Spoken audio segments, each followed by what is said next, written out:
Assalamualaikum warahmatullahi wabarakatuh. Alhamdulillahirrabbilalamin. Wassalatu wassalamu ala asrofil anbiya'i wal mursalin wa ala alihi wa sahbihi ajmain amma ba'du. Gimana kabar-kabarnya ini ibu-ibu semua, bapak-bapak semua? Semoga sehat selalu ya.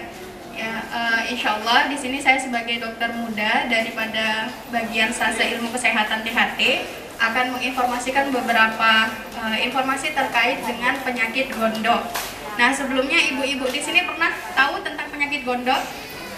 Penyakit gondok itu lehernya nampak membengkak. Pernah lihat atau pernah mengalami? Nah, jadi sebenarnya apa sih kemudian yang dinamakan sebagai penyakit gondok? Jadi penyakit gondok itu adalah pembesaran pada kelenjar gondok atau kelenjar tiroid. Jadi kita pada keadaan normal, orang itu di depan lehernya itu ada kelenjar dua, ada kelenjar yang kanan sama yang kiri. Nah, pada keadaan normal kita nggak membengkak, makanya nggak ada nampak membengkak di leher kita. Nah, tapi pada penyakit gondok ini sendiri terjadi pembengkakan. Nah, biasanya kan kalau orang di kampung dikasih blau ya.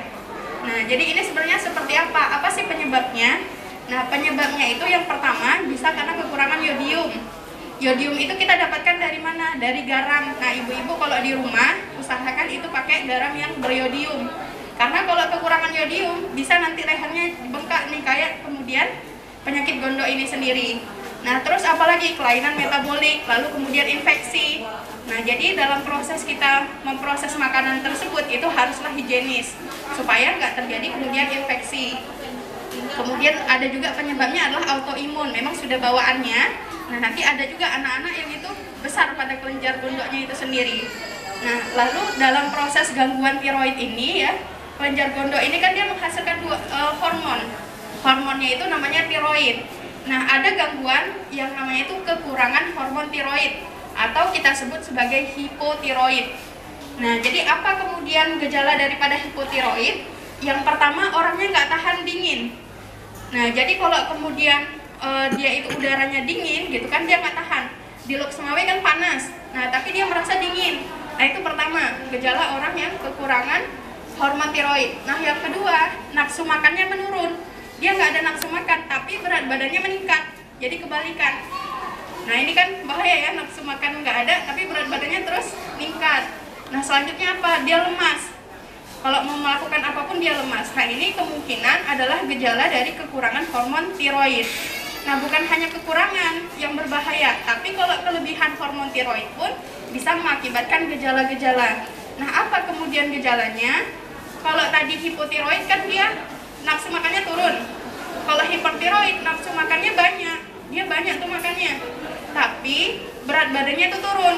Nah, ini enak ya, nafsu makan banyak, bisa makan banyak tapi berat badannya nggak naik-naik. Nah, tapi bahaya pada keadaan yang kelebihan hormon tiroid. Nah, selanjutnya apalagi? Dia nggak tahan panas. Jadi nanti di ruangan ber-AC pun dia rasa panas. Nah, kebalikan dari hipotiroid. Terus tangannya bergetar. Jadi ibu-ibu nanti kalau merasa tangannya bergetar, tinggal kemudian lihat tangannya itu kedepankan, taruh kemudian kertas di atasnya. Kalau kertasnya itu bergetar, nah kemungkinan ada gejala daripada kelebihan hormon tiroid. Nah, terus apa yang paling nampak itu matanya agak keluar. Pernah lihat? Jadi ada orang yang itu matanya itu agak menonjol keluar. Nah, itu kemungkinan dari gejala kelebihan hormon tiroidnya. Jadi kekurangan nggak bagus, kelebihan pun nggak bagus. Yang bagusnya itu apa? Normal. Nah, jadi kalau seandainya ibu-ibu dan bapak-bapak di rumah ada merasakan gejala kekurangan hormon tiroid ini atau kelebihan tadinya, nah apa yang kemudian harus dilakukan? Segera ke dokter. Nah, nanti di dokter itu akan diperiksa. Yang pertama diperiksa darahnya. Nah, dicek daripada kadar tiroidnya, apakah kekurangan ataukah kelebihan. Nah, selanjutnya nanti akan di USG, lalu kemudian dikasihkan terapi oleh dokter. Nah, pencegahan yang bisa kita lakukan di rumah apa? Nah, yang pertama tadi berarti garamnya haruslah garam yang beryodium. Yang kedua, haruslah kemudian menjauhi beberapa sayur-sayuran atau tidak harus banyak, misalnya seperti kol, terus kemudian kacang kedelai, lalu kemudian seperti kubis atau kemudian kangkung.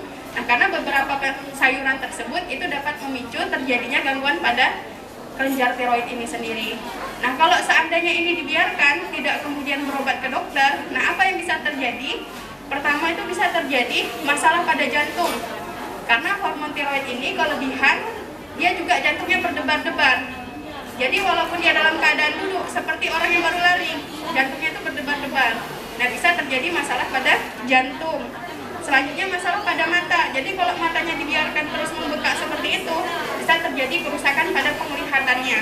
Nah, maka oleh karena itu ketika ada gejala seperti ini, langsung kemudian datang ke dokter untuk diperiksa. Nah, mungkin demikian yang bisa saya sampaikan. Apakah dari ibu-ibu ada yang ingin bertanya atau ada yang belum paham? Iya, silakan Pak. Ada peluang untuk sembuh kalau hipertiroid? Ya, terima kasih Pak atas pertanyaannya. Jadi pertanyaan dari Bapak tadi adalah kalau seandainya kita hipertiroid, kemungkinan sembuh atau tidak? Nah, jadi dalam kemudian penyakit tiroid ini tidak ada yang namanya sembuh Pak, tapi namanya remisi. Remisi itu adalah kita tanpa gejala dan tidak harus minum obat. Tapi dia tidak dikatakan sembuh total, dia bisa kembali lagi. Kalau seandainya kita tidak ada tadi ya, misalnya yodiumnya kurang, terus kemudian sayur-sayur yang tadi harusnya dipantengin kita makan gitu. Nah, jadi dia tidak terkategorikan sembuh, tapi dia remisi. Nah, itu yang kita harapkan. Jadi minum obat selalu. Nah, nanti kemudian cek kan biasanya per 3 bulan nanti dicek kadar tiroidnya. Nah, itu supaya apa? Supaya tiroidnya itu normal. Nah, di normal itulah kita pertahankan. Nah, insya Allah demikian. Kalau hipertiroid apakah barang bila hipertiroid apakah harus Garam. Ya, terima kasih atas pertanyaannya Pak. Jadi kalau pada penyakit hipertiroid gitu kan, nah jadi yodiumnya itu dia dalam keadaan normal aja. Beda sama kemudian orang yang hipotiroid. Jadi hipotiroid itu kekurangan, salah satunya itu karena kekurangan yodium tadi. Nah, tapi kalau orang yang hipertiroid itu dalam keadaan normal aja kadarnya Pak. Jadi memang tubuh pun kalau kita orang normal itu lebih bagus garam yang beriodium. Karena yodium itu digunakan untuk metabolisme hormon yang ada di kelenjar di leher kita.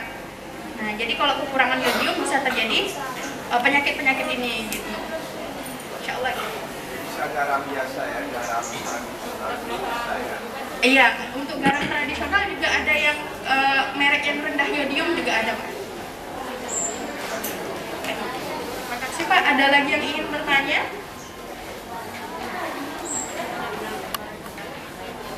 Jika tidak ada, mungkin demikian yang bisa saya sampaikan. Segala keberkahan dari Allah. Saya akhiri. Wabillahi taufiq wal hidayah. Wassalamualaikum warahmatullahi wabarakatuh.